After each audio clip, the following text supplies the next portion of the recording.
So I'm here with Orrin Checkmate Hudson, founder of Be Someone, the first person to have taught 100,000 black and brown kids to play chess. How did you start playing chess? Yeah, I was a troubled teen coming up when I was about 13 years old, and I ran into a little trouble. And a white teacher in an all-black high school pulled me to the side and said he's gonna teach me how to think. I said, "What do you mean?" He said, "You're hanging with the wrong people. You're doing making bad moves. I'm gonna teach you how to think for yourself independently." And I said, "How?" He said, "Chess." I said, "No, no, no. I'm a checker guru." He said, "Checkers, you're using half of the board." He said, checkers are all men. He said, chess, the female, is the most powerful piece on the board. I said, let's get on with the classes. So I was hooked. Do you feel that chess changed the path that you were going down? Because I know a lot of experts say that chess builds up their synapses and exercises logic, abstract thinking, problem solving, things like that. Do you feel like when you started playing chess, it helped in those areas as far as like thinking about life as a strategy? Yes, I think that, I started thinking independently. I started making my own decisions. At the time, I was following the follower. And what chess trains you that you're responsible for your own success.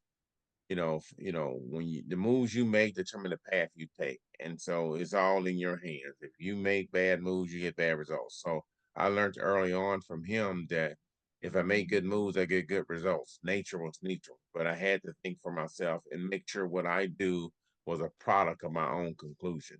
Don't just be a follower, be a leader.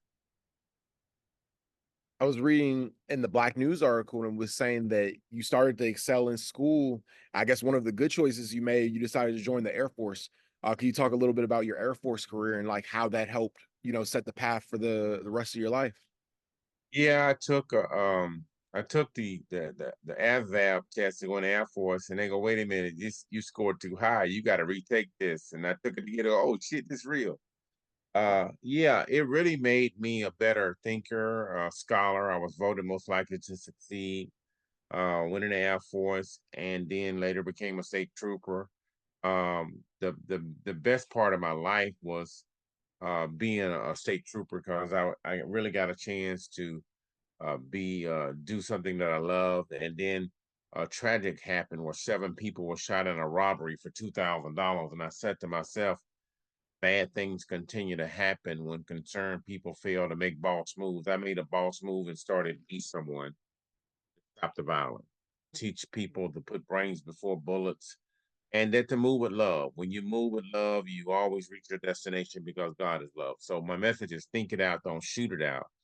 Push pawns instead of drugs. The only way to fight is to use your head. Yeah, that's beautiful. I feel like in the black community specifically, we don't show enough love to law enforcement. We have like, a divisive relationship sometimes with law enforcement. Can you talk about, being an officer who of color, and like, some of the stigma that comes with that in our community? Well, one of the things I do, I was in sales my whole life. When I was in high school, I worked at a company called Kenny Shoes, and a lot of training that I had in sales. And in sales, they teach you the customer's always right. But in law enforcement, when I became a state trooper, it teaches you the customer's always wrong. Otherwise, you end up been stopping them.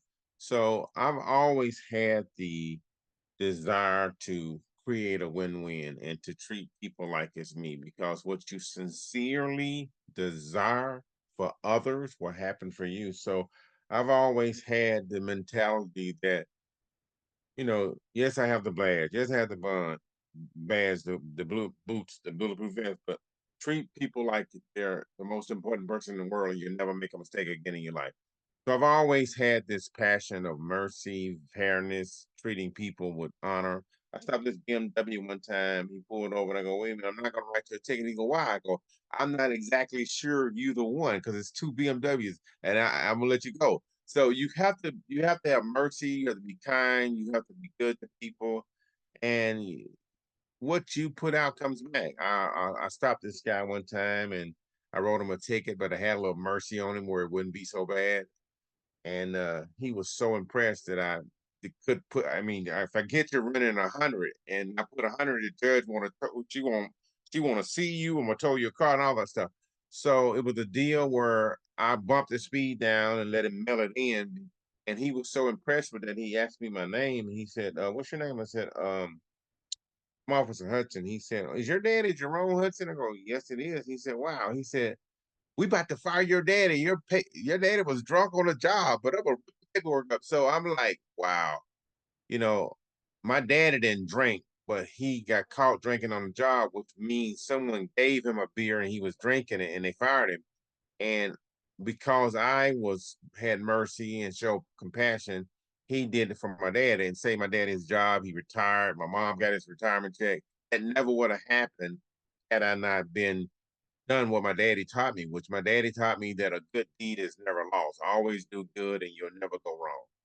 And that's what it's really all about. Just be kind to people. Most definitely. And you're definitely doing that like with your nonprofit, Be Someone Incorporated. When did you decide to start the nonprofit? Well, May 24th, 2000, 7 people were shot in a robbery for $2,000. And so I started May 24th, 2000. I said to myself, bad things continue to happen when concerned people like you and I fail to make the right move, when we fail to give back, when we fail to see the needs and try to do something about the problem that we have in our society. So I'm on a mission to teach people to move with love. Most definitely. And you've been honored by, some really incredible media outlets from Good Morning America, CNN, Fox and Friends, CBS Early Morning. You've also like had your story highlighted in print media, including USTA Today, People Magazine, and Sports Illustrated. What has been like the response, like, to people like, gravitating to the work that you're doing and, respecting it? Yeah, we always looking for more people to be a part of it. Even though I've done a lot of that, people still don't know I exist. They don't know I'm out there. So I appreciate you for doing this podcast and trying to spread the word. So yeah, been on a few places and done a few things, but at the end of the day, people still don't know I exist. So I still try to network, and we're playing a game without pieces, and we can always do better. And I'm on a mission to get 1 million kids. I train 100,000, so I have a long way to go. So we're playing a game without pieces, and everyone can be a part of the solution. And we invite people to be a part of this change. What would be your advice, to kids who are in the same situation you were in at the age of 14, teetering on like, a life of making like, bad decisions? What would be your advice to them? Get around people who are smarter than you and who are doing what you would love to do and that are successful, because success leaves clues.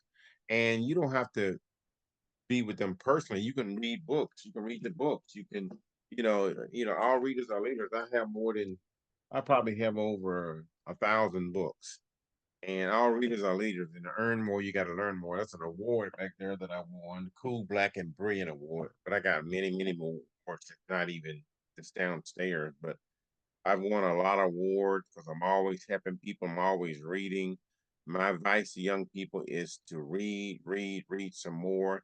And the more hands you shake, the more money you make. Be a relationship with people, add value, do no harm.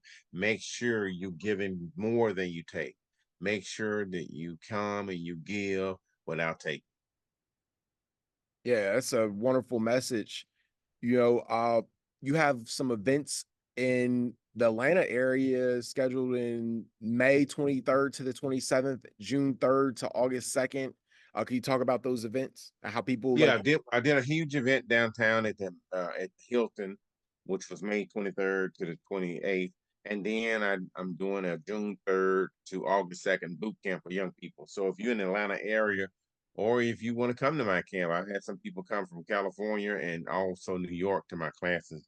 Well, I'm doing a 8-week boot camp, June 3rd to August 2nd, Monday through Friday from 10 a.m. to 2, teaching young people how to navigate through the complexities of life and how to make the next move the best move. Get your, man up, stand up, pull your pants up. Man up, stand up, and pull your pants up.